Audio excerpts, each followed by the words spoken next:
Essex Town Select Board meeting to order. Any agenda additions or changes from staff? One requested change from staff. Would like to move up business item I, the comm dev fees, if we can move that above G and H. Evan and I will present G and H, and since Oiso and I think Sharon are here for the fees, if we can get them out a little bit sooner, that would be great. Okay. That's the only one from staff? Correct. Okay, anything from select board members? Okay, can I have a motion to amend the agenda to move business item I above G and H? Motion to amend the agenda to move business item I above G and H. All right, thanks, Patrick. Do you have a second? Second. Thank you, Tracy. Any further discussion? All those in favor, please say aye. Aye. Aye. Aye. Any opposed? Okay, motion passes. We will move that one up. Okay, thank you. Okay, moving on to the next item on the agenda, which is a public hearing on the revisions to Title VII, Motor Vehicles, Traffic and Parking. So who is going to be speaking to that? I can speak to that. Lieutenant Kissinger is not here tonight. I believe Chief Hoig is, so he can jump in if need be. But basically, this is the public hearing. At the last select board meeting, the board gave preliminary approval to updates to Title VII of the Motor Vehicles, Traffic and Parking Ordinances. It was largely cleanup, correcting some speed zones, some parking areas, no parking areas. I don't need to run through every change, I don't think, but happy to try to address some if there are any questions. But otherwise, this is the opportunity for the public hearing on those changes. Depending on the public comment, the board may wish afterwards to approve the revisions and adopt the ordinances to be effective immediately.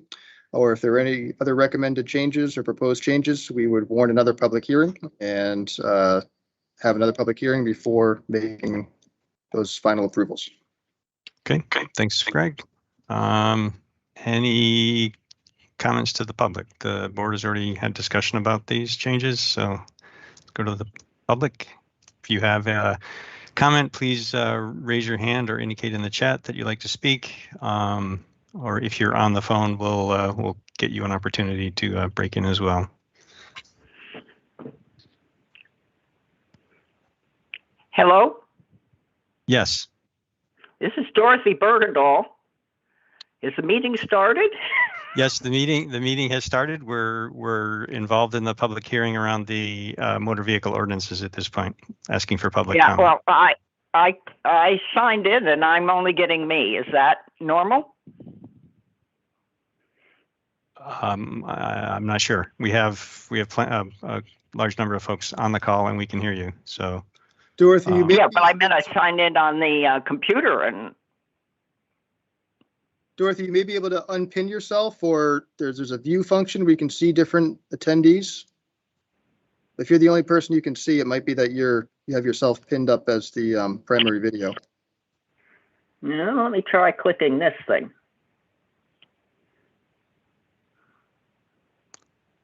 Nope, I guess I'm going to have to stay on the phone, huh? I don't see her in the participants list. I don't think she's in this meeting.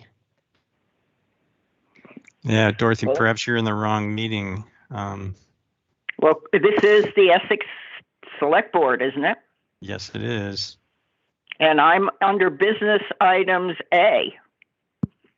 Right, 6A, which will be, we have two more items, this item and another item to go through before we get to that one. Okay. Okay, any public comment on the motor vehicle ordinance changes as proposed?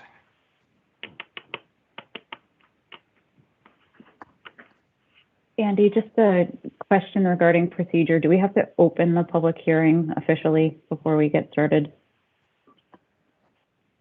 I officially open the public hearing. Sorry. Okay. I guess I should have. I'm sorry. Nope, I just didn't know if we needed a Yeah, vote. no, I guess I just assumed moving to that part of the agenda, and I guess you're right. Probably should say the words. Sorry.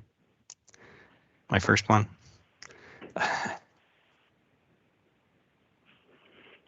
Any public comment? Not seeing any hands.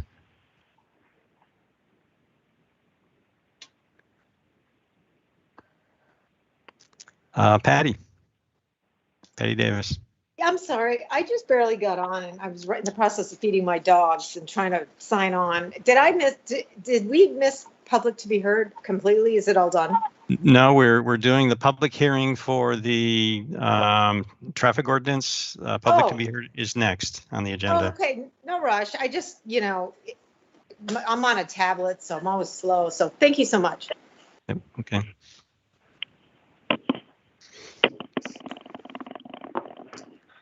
Okay, I'm not seeing any hands. I don't see any comments in the chat. Am I missing anything? Can anybody else see any hands? I believe you are good.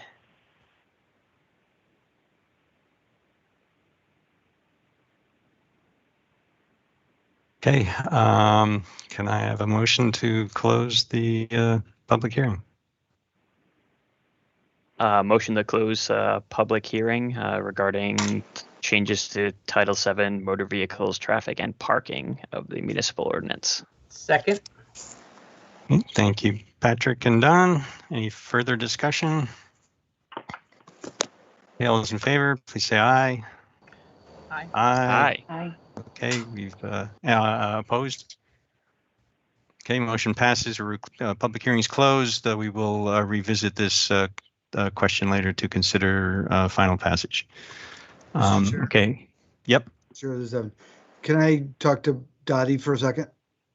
Hey, Dottie, if you can hear Yep. me, I sent you an email with a link.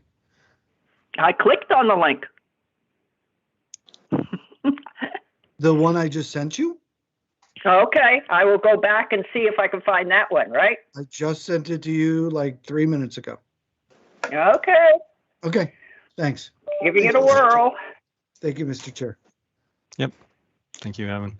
Okay, moving on to public to be heard. This is time for the public to speak to the select board on items that are not on the agenda. The intent here is to bring up things that are town business. Please don't get into discussions about things that are outside of our control or get into discussions with other residents. Please keep your comments civil and respectful. Okay, I see Bruce Post. It's Mary. We're sharing a computer. So. Oh, hi, Mary. Go ahead. Hi there. I would just like to make a request that salaries for all town employees be published in our annual report. And I know that I can find out salaries for state employees. I can find out salaries for UVM employees. I think Burlington lists theirs. And I personally don't see any reason why the town of Essex couldn't list theirs also. Thank you. Yep, thanks, Mary. This has come up a number of times in recent meetings, and you can get that information certainly by Greg. Duggan offered to share that on request, and we have not had the discussion about whether to include it in any published documentation yet. So thank you for your comments. Margaret Smith? Oh, can you hear me? Yes, we can. Okay, I've mentioned this before and somebody said they thought they could fix it. But when you go to the website to find the link to the meeting, you have to download the agenda and click on the link in the agenda. And then when you click on the link in the agenda goes away. So you have to download it again. I don't know if there's any way of putting the link to the meeting someplace not in the agenda, or making the agenda not disappear so you have to I have to download it twice every time. Thank you. Tracy, I see your hand up. Did you have a comment about that? Yeah, just one thing to try. If you have the agenda open in your browser, where it says join Microsoft Teams meeting, if you right click on that and say open link in new tab or open link in new window, it should leave both of them open for you. So that's something to try.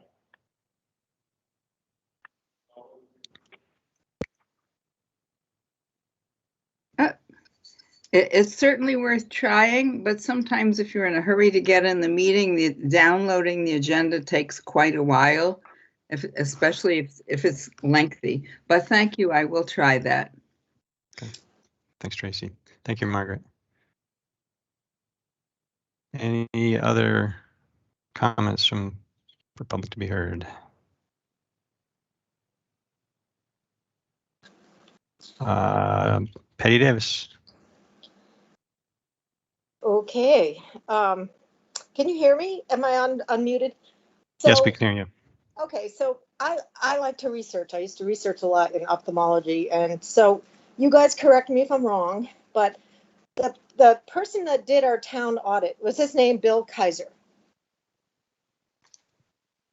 Okay, that's okay. I take notes diligently, but you know, I could have made a mistake, but I wrote down Bill Kaiser. And I really listened intently and took notes. And the only reason I'm sharing this is it's awesome.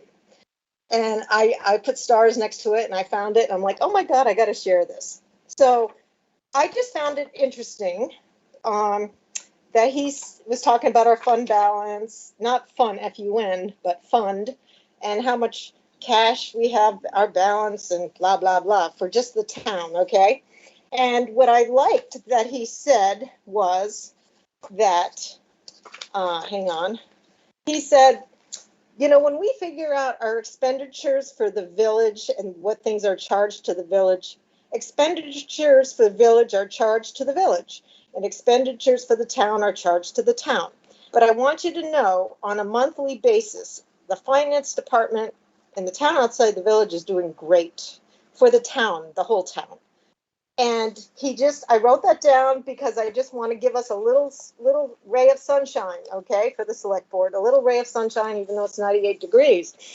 The reason I'm talking about the fund balance is the only request I have, and I keep saying it over and over and over, but I'm not the only one, is I would really like us to take some of our fund balance and hire an attorney for just to have you guys have a select board person. This has nothing to do with separation. I don't care if you bungee cord. I don't care what you guys want to do. I don't care.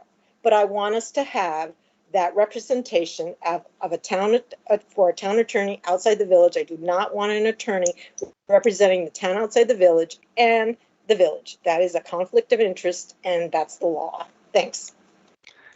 Thank you, Patty. Irene Renner. Thank you. I have two things to say. First of all, as a new select board member back in 2007, I got the standard training, which I'm guessing our current chair received as well from our former manager. One of the many kernels of wisdom we received was that each of us has 2 ears and 1 mouth for a reason. Now, conventionally, that would mean a person should listen twice as much as they talk. Given the dichotomy here in town, I propose we specifically think about how our 2 ears could be used in this way. What if you lent one of your ears, Mr. Chair, to the village trustees, as you did on Saturday, and then made sure that you lent the other ear to the town outside the village? I would suggest that anytime you meet with one or more trustees, whether it's a joint meeting or just touching base with the village president, please set a timer. Please make sure that your town outside the village ear gets equal time down the line with folks in the town outside the village who are informed and eager to have you represent the entire town as one can only by hearing all voices. My second message. Speaking of Saturday's retreat, I heard several staff say something along the lines of, whatever you do, please do not amend this list of priorities over the weekend. Truly, I understand how a list of 18 priorities seems long enough, but this process is like other exercises in which populations have been marginalized. For example, if you had all men in a room, they would have different priorities than if you had all women in the room. And they would have different priorities than if you had equal populations of men and women in the room. If you were talking just to white people, you'd probably get a different sense of priorities than if you were talking to people of mixed races. And if you got people in the room in which no town outside the village voices were represented, you'd have a very different set of priorities, and indeed you did on Saturday, than what certain members of the town who live outside the village would propose. I generated just a couple of my own. Your list absolutely needs some revision and expansion, and I would suggest perhaps including a priority of making sure there's no annexation of town outside the village property in a separation scenario. Now, I know we heard from the village president recently that, oh, they couldn't possibly annex anything by November. Well, of course not. And so we'll probably see the election put off till March, or the next November. But that's a priority for those of us who live outside the village. So that should be, I believe, on your list of priorities of things to make sure the town outside the village prioritizes. Another might be no more meetings where the select board sits and negotiates anything with anyone from half of the town without equal members of the other half present. Are you hearing Chair. me? No more agenda items until the town outside the village has its own attorney, its own chair, and its own accountant, to echo Patty Davis's point. We need to have representation from professionals who work only for us, not for people whose loyalties are divided. Thanks very much. Thank you, Irene. Any other comments from the public? Patrick, I see your hand up. I honestly apologize that I have to do this, but I mean, I can't continue to let this go. This is not the first time. This is multiple times that we have heard comparisons. So this is public to be heard. I realize this, but this is unacceptable. We cannot compare racial justice, the individuals of oppression and systemic racism, to the, as some people perceive, the uneven representation in a town that is 6 miles by 6 miles. This is not just unacceptable. It is an affront and a slap to so much of the racial justice and equity training that we are trying to accomplish in this town. Making that comparison is horrific. And I've tried to keep quiet about it because you're right, Andy, it's the public comment. But this is not okay. We cannot, or at least rather, I will not, and I will raise my hand every single time I hear that come up. If there's a comparison made between the hundreds of years of oppression of BIPOC members of our community and the chair needing to get equal time with speaking to someone of the trustees, our chair is a member, or rather a resident of the TOV. So I feel very confident in Andy's ability to talk one-on-one with Andrew Brown. The comparison is ludicrous and it cannot continue. I will raise my hand every single time it comes up. May I have a rebuttal, Andy? No, I don't think you want to. I want to allow conversation back to between. It's to you. Betsy has her hand up. If it's brief. As a female member of a patriarchal society, I have every right to understand what an oppressed class feels like. And no white male has no white male should be telling me that I don't understand oppression in whatever class, protected or unprotected, I find myself. Thank you. Okay, thanks, Irene. Betsy Dunn. Thank you. I just want to echo the thought process around the attorney, but add another piece to it, in that if you are in a criminal proceeding in a court and you have two people who are being charged within the court case, the judge will always say, you need to have a separate attorney because this man cannot effectively argue for both of you. And we need an attorney to look at what is being offered to us, and they say that it is not binding or it is binding or anything else. We need to be smarter than that. We need to start looking at, for the town to protect itself, what do we need to do around the separation? Has anyone on the committee thought about that? I think we need to be a lot more careful. This is not a simple thing. This is not something that we should sit back and let the village trustees lead the way and we be reactive. We need to be proactive in understanding this ourselves by someone who's telling us that is not in a biased role. I fiercely believe that. And thank you for allowing me to talk. And don't ever say that we cannot have an opinion and voice it. Thank you. Thanks, Betsy. To respond a little bit to that, to both Betsy's and Patty's comment, we do have a town attorney who is advising us on this. And the town is a corporate entity, and the town has borders today, and it may have different borders in the future, but the town itself will continue to be the town. And so we are representing the town regardless of where its borders are today and where they are in the future. The people who live within those borders change on a daily basis. People move into, out of, and within the town, into and out of the village. And I see my first responsibility as representing the town as an entity and then its residents.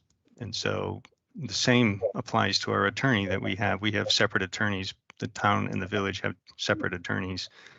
And we're not participating in the village's legal discussions, and they are not participating in ours. So Thank you.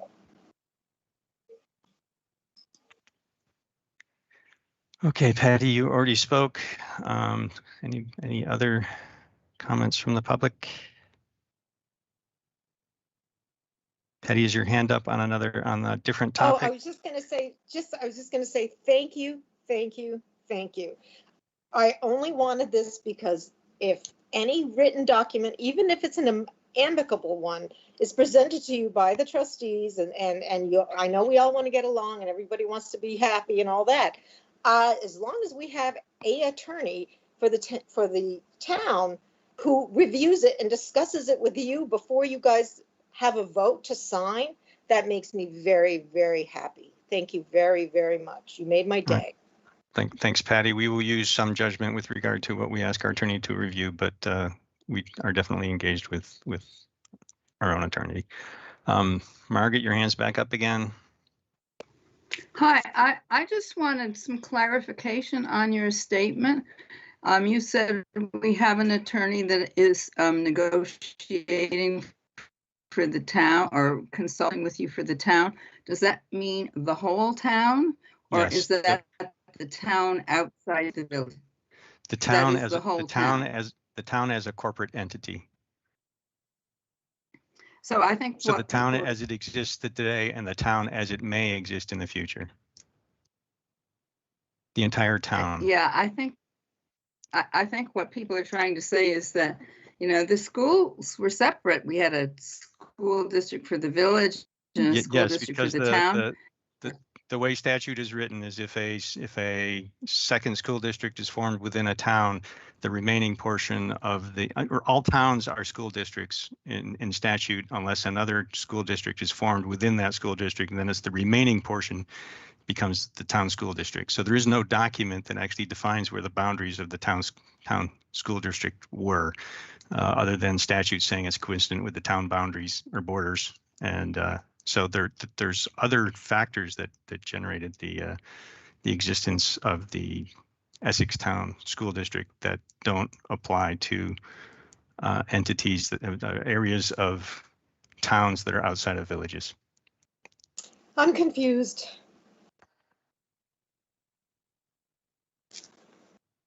Mike Sullivan, see your hand up. Oh, sorry, Evan, did you want to respond to that before I move on? I'll try to do this simple. The town of Essex is a corporate entity. It is the entirety of the town. The select board is your representatives of that corporate entity. They have hired a town attorney. He has been the town attorney for more than 20 years, probably. His name is Bill Ellis. His job is to protect the corporate entity known as the town of Essex.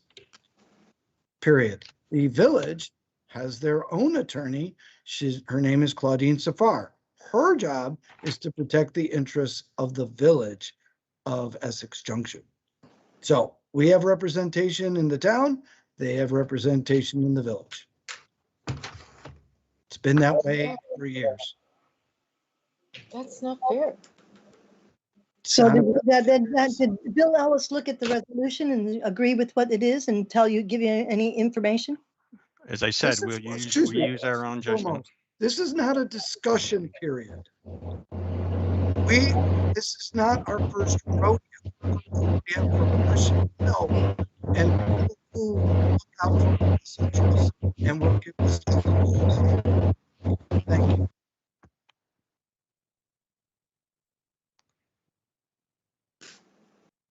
Okay, Mike Sullivan, you had your hand up, but it seems you put it down again. Did you want to speak? Yeah, I was going to say, because Evan was pretty much right at it. I live in the town, and whatever attorney represents any town interest represents me. That's really quite simple. It's a weird situation, but it's quite simple. Thank you. Thanks, Mike. Any other comments from the public? Okay, Mike, if you could put your hand down a bit, that would help. Okay, let's move on to our first business item. Interview and potential appointment, Dorothy Bergendahl for the Energy Committee. So, Dorothy, welcome. I'm glad to see that you were able to join the meeting. I found it worked, yes. Yep. So what we'd like to do is offer you the opportunity to introduce yourself, tell us a little bit why you want to be on the Energy Committee, or any other information you'd like us to hear about your involvement. Go ahead. Okay, my full name is Dorothy Patricia Bergendahl. I live on Taft Street. This is the second time I've lived in Essex. I also lived on Murray Road from 1970 to 1979. And then my husband and I bought this house in 2011, one of the high school houses. And I've been here since 2011. I noticed the lack of the opening in the Energy Committee several months ago with a notice on the window at the Brana Library, and thought to myself, that's something I would be interested in doing, partially because in the late 80s, Central Vermont Public Service, which serviced our house in Jericho, had created a customer advisor panel, which I volunteered for on the initial panel, and spent several years working with them, telling them what their customers thought. So in the process, I was exposed to a lot of information about Vermont power, where it comes from, and how it is used and distributed. So energy has been an interest of mine. I've also been interested in saving energy. So 5 years ago, we put solar panels on the house. 8 years ago, we bought a Prius. 2 years ago, I accepted the offer from Green Mountain Power to put Teslas in my house, power walls, so that I don't have to have a generator. And they can store power in my power walls and use it when they need it. I have in the past attended energy committee meetings in Montpelier for the House and the Senate, not for quite a while. And my impression of those meetings was 8 hours of boredom interspersed 15 minutes of sheer panic.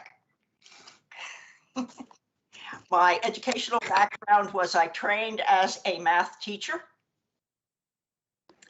but mostly I've been a housewife, a mother, a caregiver for a sick husband, and now a grandmother. I've also been a trustee of the Brownell Library for more years than I care to count, and still am. And I would welcome any questions you might have to ask me what I'm doing, but I am sort of a perpetual volunteer. And this one sounded interesting to me. Okay, thanks, Dorothy. Any questions from board members or comments? My only question was what you just explained, so thank you for applying.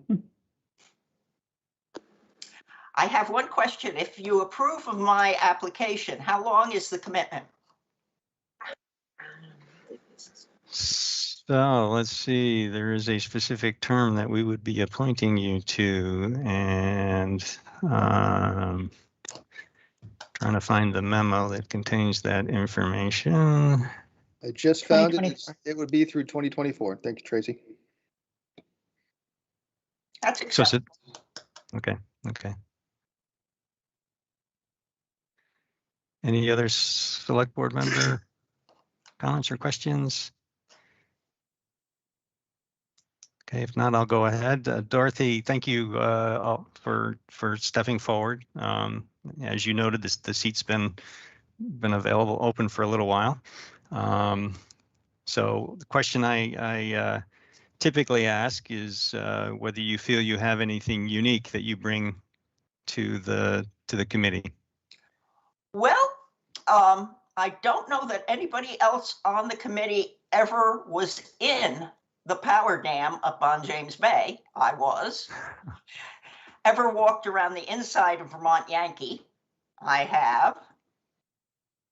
And yeah, because of the Vermont Public Service work with CVPS, I got to see all kinds of things, the insides of all kinds of things involved with electrical power. I'd like to see those things. Well, it's really wild when they take you in the dam in a full-size city bus. Wow. And you could fit the entire Essex High School on each level of the spill dam runway. Wow. The place is huge. And they also took us out to the dump to watch the bears. All right, thank you, Dorothy. Any other comments from select board members or questions? So Dorothy, our procedure here is, well, we will have a short discussion here to determine whether we want to go into executive session or go ahead and appoint you right here. So I don't know if select board members would prefer to have a discussion later, or do you want to appoint in, or let's go ahead and open session here. I'm fine appointing in the session. Don, I see your hand up. I'm fine doing it right now. She's a keeper and we better hang on to her quick. All right, then, is there a motion? I move we appoint Dorothy Bergendahl to the Energy Commission, the Essex Town Energy Committee. Yeah, Sorry. commission sounds pretty important. Sorry about that. Thanks, Vince. Thanks, Don. Any further discussion? Okay, all those in favor, please say aye. Aye. Aye. Aye. Opposed? Okay, congratulations, Dorothy. You're our newest Energy Committee member. Thanks for stepping forward. Thank you very much, everyone. I Thank you, will do Dorothy. my best. All right. Okay, so moving on to the next business item, interview and potential appointment, Tom Yandow, Zoning Board of Adjustment. So Tom, you're read your documentation. I'm going to give you the opportunity to introduce yourself with your own with your voice, and tell us why you want to be on the ZBA, and go ahead. So I've been a resident of Essex since '99, and have been thoroughly enjoyed it. I used to meet a lot with a family friend, Paul Brusso, who was on the zoning board. Heard many stories of what he entailed, and told me later on in life that with my construction background, that I probably should apply and be on the board. I've done a couple things with Sharon throughout the years. With my construction background, I've construction consulting background. There's been many times where I've written and interpreted specs, written and interpreted codes. So, and one of the very first things that I did moving back was I helped at that time rewrite the zoning laws when they came out at that time. So seeing that a spot came up, and I'm starting to find that I have more time in my life now, that seeing that there was a seat open, I decided that I'd like to run and share my wisdom with the community. All right, thanks, Tom. Any comments, questions from the select board?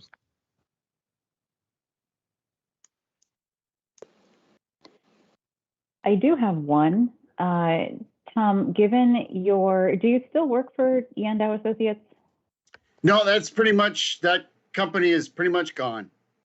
Okay, my question was just regarding potential conflicts of interest, and if you felt confident, distinguishing between the two roles, but. No, I have a full-time, and I'll disclose as well that I'm the town and village facility manager. So the shingle of Yandow Associates is well hung up now, or should I say taken down. And conflict of interest, that any meeting that there is something that goes on, that I will fully disclose and excuse myself from voting or giving my opinion. Thank you so much. Any other select board members?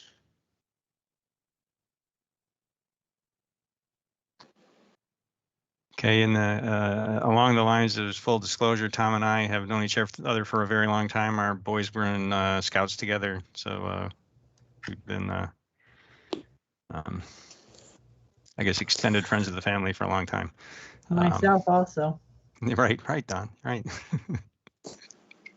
So, Tom, thanks for stepping forward. I was gonna, I typically ask the question, what unique thing do you bring to the board? But you pretty well laid that out in your documentation. I think all your experiences definitely contributes toward this role. And so, I guess there's no more select board member comments. Do we want to go forward with a motion, or do we want to have a discussion later in the meeting? I see some nods. Somebody willing to make the motion? I move that the select board appoint Thomas Yandow for the Essex Zoning Board of Adjustment to a term ending on June 30th, 2022. Okay, thanks, Tracy. Do I have a second? Seconded. Thank you, Vince. Any further discussion? All those in favor, please say aye. Aye. Aye. Aye. Opposed? Okay, motion passes. Congratulations, Tom, and welcome to the ZBA. Thank you. Thank you. Looking forward towards it. All righty, great. Okay. Moving on to the next agenda item, consider approval of first-class liquor license, First Republic Brewing Company, LLC, doing business as First Republic Brewing Company, LLC. Greg, is there anything we need to go through here? One of our local breweries, First Republic, has applied for their first-class liquor license. They had been operating, I believe, under a fourth-class liquor license before, which allowed them to do samples. This will give them more of that first-class rights to serve beer and alcohol that they have. And, well, sorry, not alcohol, that's a third class, but beer and cider and I think wine. So that is the application before you. The police have reviewed it and the clerk's office has reviewed it and are comfortable with the select board giving approval. Okay, any select board comments or questions? Quiet bunch tonight. Good. Okay, if there's no comments or questions, somebody want to make the motion? I got it. Hold up. Oh, go ahead, Pat. I recommend that Essex Select Board approve the first-class liquor license for First Republic Brewing Company, LLC. So you said recommend, I think you mean move. Oh, sorry, move. Yes, thank you. All right, thank you. Do we have a second? Second. Thanks, Vince. Any further discussion? All those in favor, please say aye. Aye. Aye. Opposed? Okay, motion passes 5-0. Moving on to the next one, consider renewal of first and third class liquor license, Fong LLC, doing business as Joyce's Noodle House. Anything, Greg? This is a renewal as opposed to the first time applicant that you just saw with First Republic. Beyond that, police have reviewed it, clerk's office has reviewed it and recommend approval of the renewal. Okay, any comments or questions from select board?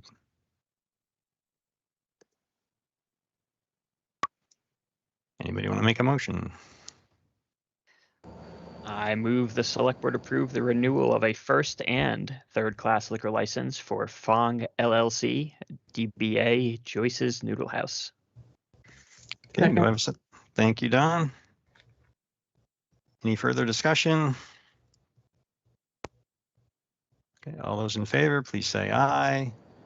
Aye. Aye. Opposed? Okay, motion passes 5-0. All right, moving on to the next business item, discussion and potential action on request to invite Secretary of State or Vermont League of Cities and Towns to an upcoming select board meeting to discuss open meeting laws and Public Records Act. Greg, you got any comments on this one or? The staff received a letter that was addressed to the chair of the select board, Mr. Watts. It was a request to have the Vermont Secretary of State, Jim Condos, attend an upcoming select board meeting to engage the board, staff, and the public on Vermont's open meeting laws and Public Records Act. The authors, Mr. Post and Ms. Dunn, are here. So I don't know if you want to hear more from them. The letter's included in your packet and open for discussion. Yeah, sure. Bruce or Betsy, do you want to say more about the letter you sent? I'll raise my hand. Go ahead, Bruce. Well, having been on the select board and having watched public meetings, I've always felt that we don't know enough about the Open Meetings Law, the Public Records Act, why they're important, and their legal basis. This letter was generated by the controversy over texting during a recent select board meeting in March. And not only did it, whether it violated policy, but whether it violated state law. Members of the public would question why my wife sent in a public request for information, and that it was what justified that, what gave her the right to do that. I think it's very useful for select board members, particularly new ones, for staff and the public, and also any of the commissions, to have a good, grounded understanding of the law. And I don't think there's anyone better in the state to do it than Jim Condos, who regularly holds a transparency tour. They're never particularly well attended, but I thought in this case, and given recent circumstances, it would be useful to have such a meeting. And also a chance for public to ask questions. For instance, going into executive session to discuss legal issues regarding separation. Is anytime you meet with attorney, does that justify going into executive session? I don't know the answer to that question. I also saw attempts when I was on the board to violate the open meeting law, to violate the Public Records Act. I don't know if that goes on here, but I had to learn about the law before I could make intelligent objections to those attempts to violate the laws. So, that's why Betsy and I got together. Betsy can speak for herself as a former state representative. I'm speaking as a citizen and a former select board member. Okay, thanks, Bruce. Betsy, do you want to make any comments? Yeah, and for me, I think that we've had a pretty egregious two situations that I've watched in this last 6 months happen that I believe violated the open meeting law. And I think we need to have clarity. I think that there's been an end run around the open meeting law by the trustees and the select board in developing the resolution that you came up with. The other people on the board were not aware that it was happening because you only had 2 and 2. This meant you didn't need to have a warning about this and have a conversation. I think it did. And I think that that is a potential conflict. And I think when we had the March 25th meeting and Elaine was texting on her phone to Patrick and to Vince, they were basically having a meeting within the meeting. And I think that that's not allowed. And I don't care how many times someone apologizes for it, there's got to be a repercussion. And I don't think there has been. And that alone, but the tone that they used about myself and other people is not okay. And I've never received an apology at all. Thank you. Thanks, Betsy. Bruce, I see your hand back up again. Yeah, I mean, the point of my letter is not to deal with that particular incident, not to say I was offended by it or anything, but it illustrates a need to have a good, solid understanding of the law, open meetings, and public records, and the Constitution, because it finds its basis in the Constitution. And the primary officers of the state happen to be the citizens, and that's the citizens need some protection in knowing what's going on. I sent something to Andy last night. I wanted to do it on the anniversary of the 9th anniversary of the June 6th, 2012 meeting of the trustees and the select board that initiated all these merger discussions. And they never took a vote to establish this joint study of shared services. A vote was never taken. A meeting occurred of representatives of the board and the trustees. That was never warned. Minutes were never taken. Very fundamental issues that I think got off illegally.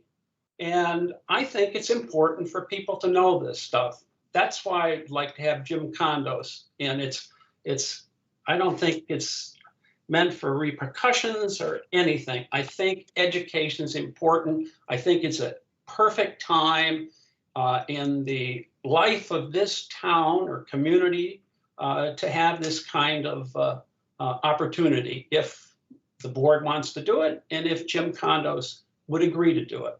Thanks. Good, thanks, Bruce. Any board member comments? Anybody want to say, have any questions about the letter or comments? I think it's a good idea to do the training. I mean, I'm fine with the training. Like, I think it's a good idea. Yeah, and we could probably get some questions answered. Yep. Yeah, we could ask some very specific questions. Yeah, yep, that might relate to things that have transpired or may transpire in the future. Patrick? What's our schedule looking like?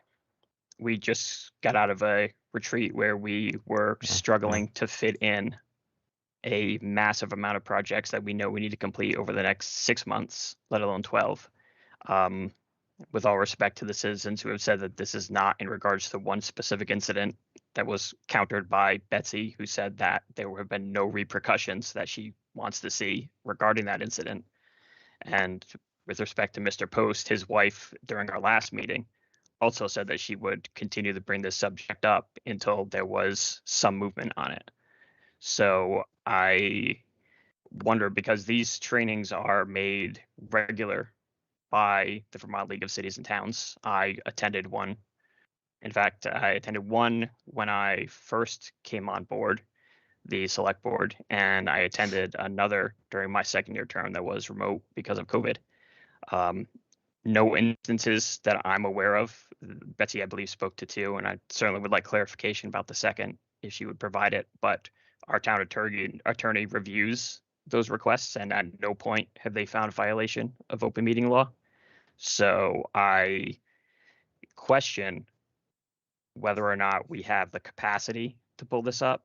And I also question the, frankly, motives of those putting this in as just an issue that they would like to continue to bring up. Well, Patrick, the training's not just for us, it's also for the public. And I think there are some cases where I think it's best that we both understand the same things in the same way. And yeah, it certainly is dependent on Jim Condos' schedule and our and towns and staff's capability or capacity to get it scheduled. So yeah, we'll have to. I mean, we as an example, we only have one meeting in July, right? Do we want to spend that meeting doing this, or an hour of it doing this, or do we want to push it off till August or September? Right, we'll have to figure that out. So Tracy, go ahead. I don't see this as a repercussion. I don't see this as any harm being done or rectified. I see this as best practice. These laws change, as we found out recently regarding one body joining a quorum warned meeting of another body. That had changed since the last time I went through open meeting law. These are living documents, and I am in favor of finding the time to do it. I don't see a downside to informing ourselves and being able to ask questions and getting the right answers. Thanks, Tracy. Don, any comments? I agree with Tracy. That was going to be exactly almost what I was going to say. So thank you. Okay. So do we now want to open this up to public comment? I will make it clear to the public that the topic is the discussion of whether to have the training. It's not to further continue any discussion of any potential issues that may or may not have happened or may happen in the future. It's solely about the training. So anyway, we okay with opening to the public? See some thumbs up, some nods. So, okay. I see Patty Davis. I'm sorry, I'm talking a lot. I missed a lot of meetings. I just want to say that Jim Condos is a really nice guy. And he is very clear on so many issues. I mean, election is freedom. Now, our elections are so important, and he will tell you anything you want to know legally. And he is just, I want to thank him and thank him again that July 2019, he put law into place that we can get public records, any citizen, anywhere in the state of Vermont. You have a 24-hour period, none of this 4-month wait time. I mean, he's great. You can even talk to him personally as a citizen. I just want you to know it's the best thing you guys have decided on, getting him to come. Thank you. Thanks, Patty. Mike Sullivan? Yes, Andy, thank you. I would also like to support the idea of bringing Jim Condos, not for the education of the select board. I believe they probably have a pretty good idea of what the situations are and the laws are, but for the public. I think it would be good for the public to hear the situation, to hear the open meeting laws and all the stuff that regulates our meetings. Thank you. Okay, thanks, Mike. Any other comments from the public? Okay, so it sounds like consensus of the board is that we try to find some time to schedule some training. I know the request was to have Jim Condos come, but depending on availability of him or his staff, we may also consider the Vermont League of Cities and Towns. They also have excellent training on these topics. Any other board member comments or concerns or questions? Everybody's still on mute, so I assume no, or no hands. So Evan, you okay with the consensus to go forward and try to find some time on our calendar in the coming months? Tomorrow or the next day, I will reach out to Secretary Condos's office, try to set up a time to talk and see if we can get our schedules lined up. If not, I will for sometime in August or September. And if not, I will turn to the VLCT, Vermont League of Cities and Towns. Thank you, Evan. And I guess when you're doing that, it'd be good to get a sense for how much time they would expect it to be so that we could. And maybe we could do something where we start a little bit early and do that before the meeting so that we're not taking up an hour of interfering with business time. Yep. And I'm guessing we could also do it virtually. So I saw his presentation virtually. Okay. Thanks, Evan. You have what you need? I do. All righty. Let's Thank move you, on. Bruce. Thank you. Yeah. Betsy. Yeah, thanks, Bruce and Betsy. You're welcome. Thank you. Yep. Yep. Okay, moving on to the next business item. Consider approval of final passage of revisions of Title VII Motor Vehicles, Parking and Traffic. Greg, or who's got this one? You have had the public hearing. There were no comments. I don't want to presume anything, but I'm here and Chief Hoig is here if you have any additional questions. Okay, board members have any other comments or questions about the traffic ordinances? Well, seeing none, somebody want to make a motion? Go ahead, Patrick. Or did you have a question? I will make a motion, and also I extend compliments to Rob and the chief for putting this together. Feels like we've been talking about them since what, literally November. December. Yeah, November. So long road, but appreciate that we're getting there. So I move that the select board approve the final passage of the revised provisions to Title VII Motor Vehicles, Traffic and Parking of the Town of Essex Municipal Ordinance effective immediately. Second. Okay, thanks, Patrick. Thanks, Don. Any further discussion? Okay, seeing none, all those in favor, please say aye. Aye. Aye. Opposed? Okay, motion passes 5-0. Thank you very much. Thank you. Thank you. Thank you all. Well done, Ron. Thank you. I really appreciate it. Okay, moving on to the next item, we moved I up to, so the next item is presentation, discussion, and potential action to update community development fees. Who's got this one? Awiso Makuku, our ComDev director, and Sharon Kelly, our zoning administrator, are here to present the specifics. I can kick it off with just a little introduction. This is something that the select board and trustees have both been talking about and looking for to take a review of the ComDev fees, see if they're due for an update. It's been a long time in the town since that has happened. So Awiso and Robin Pierce in the village have worked with their teams to take a look at our neighboring communities and what's in place in Essex and what potentially could change, and their expertise.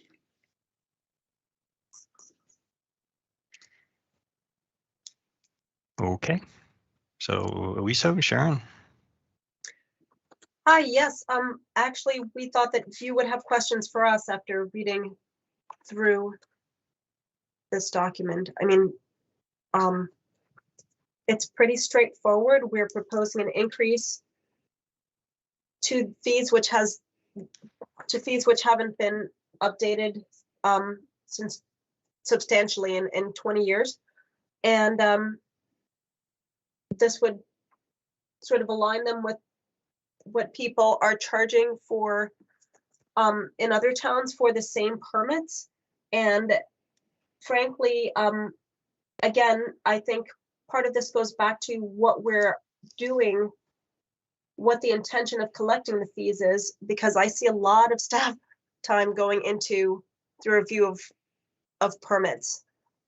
Multiple meetings, often multiple meetings with the applicants, and it's definitely not covering the fees that we're charging, especially the cap on commercial development. They're not consistent with the amount of time that we're actually putting into these projects. And this includes my time, Sharon's time, Sharon Kelly's time, Darren Schibler's time, and our administrative assistant's time. And so I think that that's probably the best argument for raising the fees, or, you know, making them consistent with other towns. I guess we feel pretty strongly that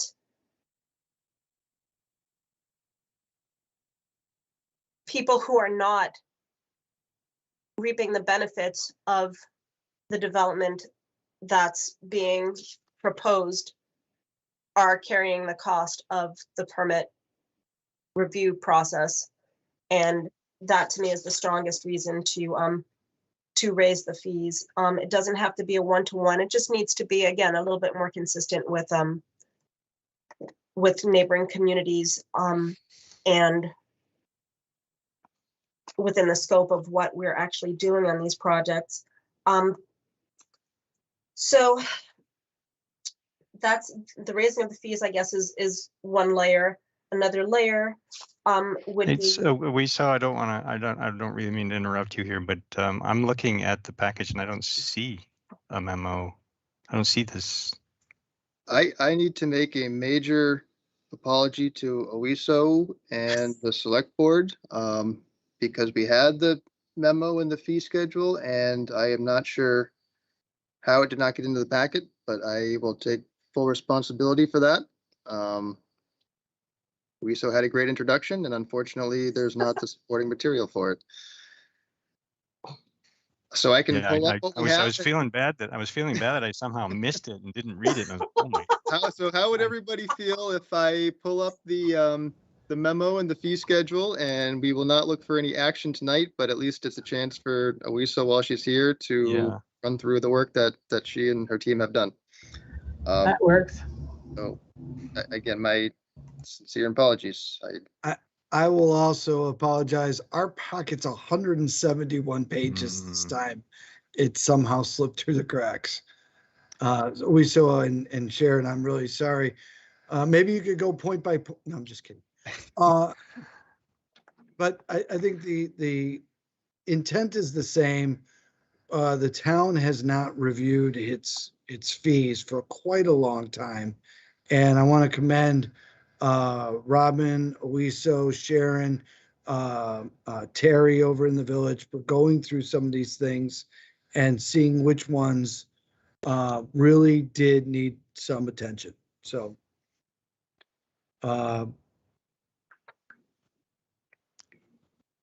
So I guess there are two more layers to what you'll be reading about, and it doesn't hurt to have the background for when you go through it. But we are currently reviewing projects on a cost per square foot basis. Sorry, at a cost on a cost per $1,000 of estimated construction cost basis. And at one point, we were comparing what the town was doing with what the village was, with how the village was calculating fees. And the village calculates these fees on a cost per square foot. And so there's that debate in there, which is something that you can read about and think about whether or not it's reinventing the wheel, or what's that expression? If it ain't broke, don't fix it. And then the last layer is sort of more of a theoretical. At this point, it's a theoretical consideration of waivers for desired features in buildings in Essex. Whether we want to consider waivers for whether it's for affordable units, whether it's for energy efficiency, or any of the multitude of things that one could consider when or things that we might view as a reflection of the values of Essex in our ordinance. And I would suggest that maybe you take really good notes on that section and think about things that you might like to see in the ordinance, because those are things that we hope to be taking up with the Planning Commission at some point, and would love to get your input and feedback. And I think Sharon has some comments. Excuse me, I just wanted to add to Oiso's tag along that it's more staff as well as than what she named her, you know. For example, Public Works is involved with reviewing curb cuts. They're also involved with reviewing planning and zoning applications. We've got the utilities engineer. We've got Dan Gregoire out checking curb cuts, and that's before a permit is issued and before a certificate of occupancy is issued. Finance is involved in all these because we have to get the money to all these people. So I've just been trying to load on the point to validate, you know, an increase, which I think is a respectful increase in so many years. Thank you, Sharon. And we really do get input from all other town departments when we're reviewing projects, because again, this doesn't just happen. These projects don't just happen in a vacuum. They happen in our community, and Parks is affected, Public Works is affected, we're affected, and we're all spending a lot of time on these projects. And so it's just something to take into consideration. Yeah, and it's sorry. Go ahead, Robin. Yeah, it is slightly different in the village, obviously, because the village engineer is a consultant and the applicants pay them directly for his hourly cost. Also, you know, we do the cost per square foot because there's less wiggle room, in my experience, for someone who has to give us the number. Another part of this was when Amber Thibault brought up the idea of getting some more money. She came up with $3,000. And so we all worked together and we looked, and Darren had done a study to look at what other communities in Chittenden County charge. And so they're basically the numbers we came up with. And even just doing that alone in the village, Terry and I picked 5 charges. And we came up with $13,900 just by changing, you know, zoning applications, review applications, that that's even over and above an application coming in for a new project. That was just very small things, which are the things that happen most often. So they were the ones we looked at to see how much we could garner from, certificates of occupancy, zoning compliance, which most people need if they're refinancing or they're buying a house. And we come up with that basically in 10 minutes. But what we still basically wrote the memo on is a much more comprehensive review of fees. So whatever the way the system's set up at the minute would be different from the village, because the engineering review is a staff cost in the town, but it's a consultant cost to the applicant in the village.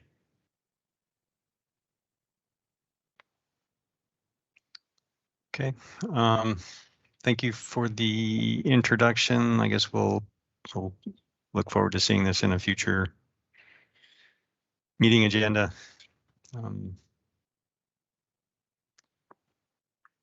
Any board members want to make any other comments, or Evan, I see your hand up. I was going to ask the same thing. Maybe if there's any impressions from the select board, they haven't seen it, but any questions or thoughts leading into the next time, if they could send me an email, or if they have anything tonight, it would be great to know some of that in advance now that you've seen the document, and we could have this back on in, say, 2 weeks. Can you go ahead and send it out now? I mean, since it's available, send it to us now, and we can get you those questions earlier rather than later, sooner. Yeah. I'll be happy to do that. And again, my apologies for this. Yep. Thanks, Greg. Yeah, we're asking you to do a lot. You're forgiven, Greg. Whew, you're the one I was worried about, Sharon. Thank you. Tough crowd. Okay. Any other? Make sure I'm not cutting anybody off. Oh, okay, moving on to the next agenda item, consider approval of COVID true-up bonuses for employees. Greg, Okay, or Evan? this one's Greg and I. So a little bit of background. February, March of a year ago, when COVID was starting to become known, we were in some discussions with our unions about their next contract, and we asked them and worked out where they would take a lower amount for 1 year in a 1-year contract. One of our main concerns was we were not exactly sure what the economic impacts of COVID would be on the town in terms of property tax revenue and other revenues. They were gracious enough to work with us. And as you guys have probably heard throughout the year, as we've done our updates, we did not see the property tax collections diminish over the year. Thank you to our citizens. They paid us their property taxes. Our unemployment rate did go up, but it did come back down. So in essence, the town, through the state and the federal government as well, basically was made whole for all of our normal expenses. So when we were negotiating the 3-year extension, new contract, the union had asked us to consider going back and saying, would we have done that change if not for this? And we said we would at least consider it. So what you're seeing in front of you is that consideration. I believe you'll see that we have already budgeted that money. We just didn't spend it. And I think, at least from my perspective, our employees performed extremely well during this period. They worked remotely, they worked in person at times, they were diligent in keeping the operations of the town functioning during COVID. They did their best. They did a great job in the winter doing what they could with the circumstances. So what you have before you is a request for that true up. Okay, thanks, Evan. Any questions, comments from select board?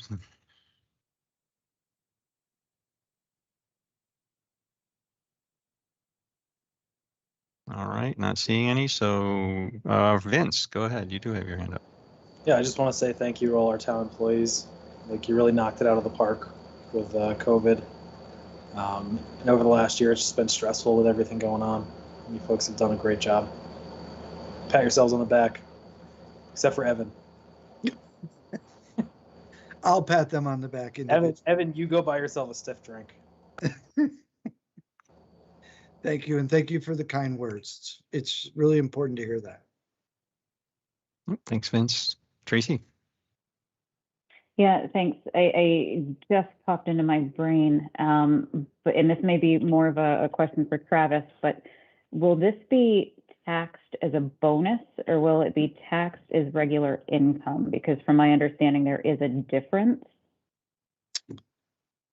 I don't know exactly. Travis said we could call him, but one of the things somewhat sideways of that is we did not want to do it as part of their salary because then we had to start doing things like overtime and some other things. So this is what was agreed upon, and this is something we wouldn't want to change.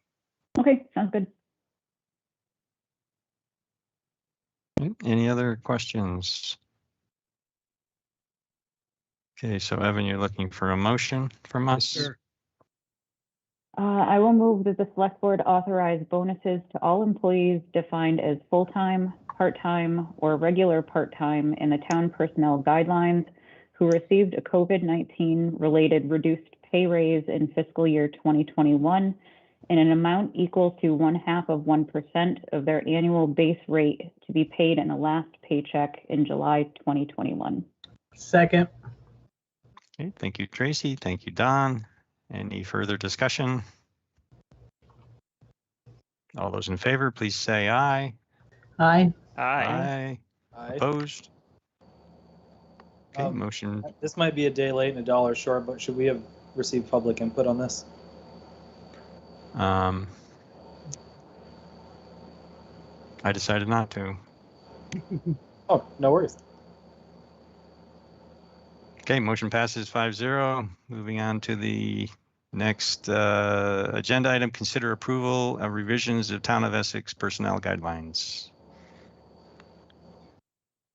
Also, Greg and I covering for Travis tonight. As you see in your packet, every time we do a union contract, it is then time to update the personnel rules and regulations, but not everything in here is verbatim to the contract. There are other reasons why we update it, and there are some changes.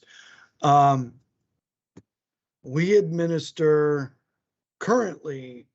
we administer 3 separate contracts: police, AFSCME, the Village Association. We administer also the villages, personnel rules and regulations in the towns. So over the last several years, we have tried to align as much of those contract things as we could to date. And then inside of this, there are the changes from the AFSCME contract. There's reasons why we have other language in there that is not AFSCME contract, which is really, if we have several employees who are not unionized, so this covers them as well. And if it's not in their contract, in the AFSCME contract or the police contract, and it's in the personnel rules, it also applies. And so, Greg, do you have anything to add? I know we can talk about some of the main ones. No, nothing to add. If there's questions, happy to explain them. Otherwise, Evan hit all the high notes that I would have mentioned. Okay, any select board member comments or questions?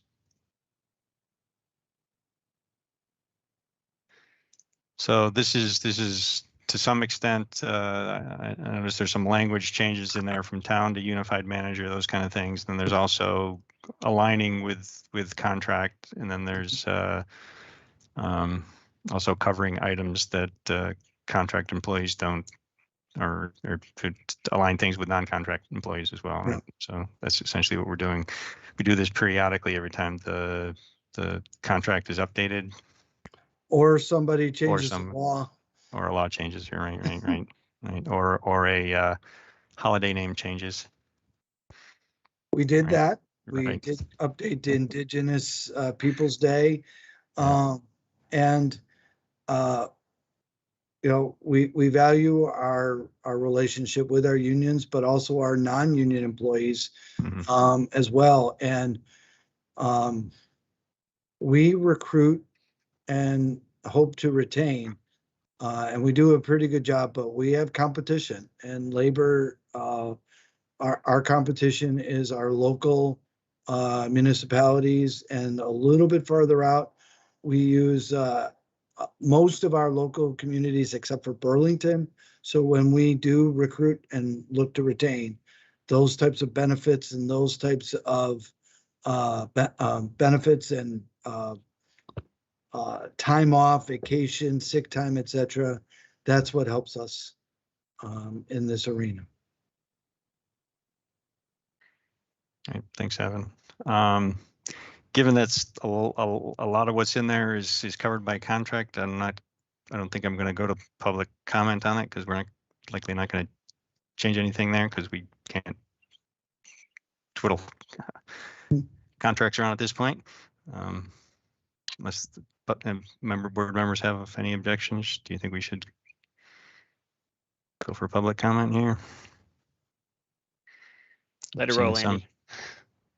All right. Okay, any other comments or questions from board members? Anybody want to go with a motion? I move that the select board adopt the proposed revisions to the Town of Essex personnel guidelines. Thank you, Patrick. Do I have a second? Seconded. Thanks, Vince. Any further discussion? Thank you. Okay, all those in favor, please say aye. Aye. Aye. Opposed? Okay, motion passes 5-0. Thank you. Let's see. Yeah, you're welcome. Next thing on the agenda, we will have a short, hopefully short executive session later to talk about separation. So moving on to consent agenda. Anyone want to move approval of the consent agenda? I move to approve the consent agenda. Second. Okay, thank you, Tracy. Thank you, Don. Any comments on any items in the consent? Comments or questions? Okay, seeing none. All those in favor, please signify by saying aye. Aye. Aye. Aye. Opposed? Okay, consent agendas are approved. Moving on to reading file. Any board member comments? Patrick.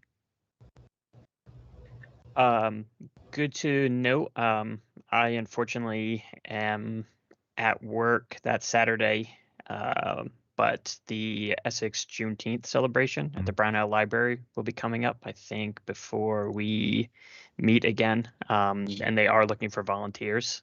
So encourage anyone who would like to participate to email. I believe there's a notice up on the town website. If you are looking to be involved, you can shoot an email and they can get back to you with some more specific information. But that will be June 19th, 11 to 1. Oh, thank you, Evan. 11 to 1 p.m. at Five Corners. Okay. Thanks for those comments, and thank Patrick, and thank you for highlighting the need for volunteers. I actually wasn't aware of that. I will go take a look at that. That's great. Don. Prior to that, there's the DAR presentation at the Essex Town Cemetery that we received a notice on. Yep, great. Yep, thanks, Don, for pointing that out. Any other comments? One thing I wanted to note, in the upcoming meeting schedule, we had been talking about having the schedule for our next joint meeting. It was originally scheduled on the 29th.